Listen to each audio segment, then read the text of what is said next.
श्री पंचमुखी हनुमान कवच। ओम अस्य श्री पंचमुख हनुमन् मंत्रस्य ब्रह्मा ऋषि गायत्री छन्दः। पंचमुख विराट हनुमान देवता। ह्रीं बीजं क्रौकीलकं कवचं क्रयस्त्राय फट्टिति दिग्बन्धु। श्रीगरुड उवाच अथ ध्यानं प्रवक्ष्यामि शृणु सर्वाङ्गसुन्दर। यत्कृतं देवदेवेन ध्यानं हनुमत्प्रियम्। पंचकक्रं महाभीमं त्रिपञ्चनयनैर्युतं।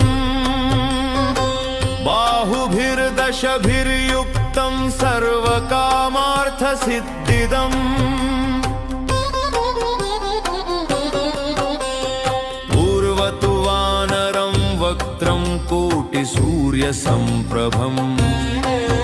दष्ट्राकरालवदनं भ्रुकुटीकुटिलेक्षणम्। अस्यैव दक्षिणं वक्त्रं नारसिंहं महाद्भुतम्। अत्युग्रतेजो वपुष्पं भीषणमं भयनाशनम्। पश्चिमं गारुडं वक्त्रं वक्रतुण्डं महाबलम्। सर्वनागप्रशमनं विषभूतादिकृन्तनम्। उत्तरं सौकरं वक्त्रं कृष्णं दीप्तं नभोपमम्।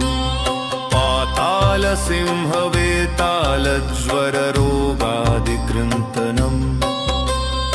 ऊर्ध्वं भयाननं घोरं दानवान्तकरं परम्। येन वक्त्रेण विप्रेन्द्रतारकाख्यमं महासुरम्। जघान शरणं तस्यात् सर्वशत्रुहरं परम्। ध्यात्वा पञ्चमुखं रुद्रं हनुमन्तं दयानिधिम्। खड्गं त्रिशूलं खट्वाङ्गं पाशमङ्कुशपर्वतम्। मुष्टिं कौमोदकीं वृक्षं धारयन्तं कमण्डलुम्।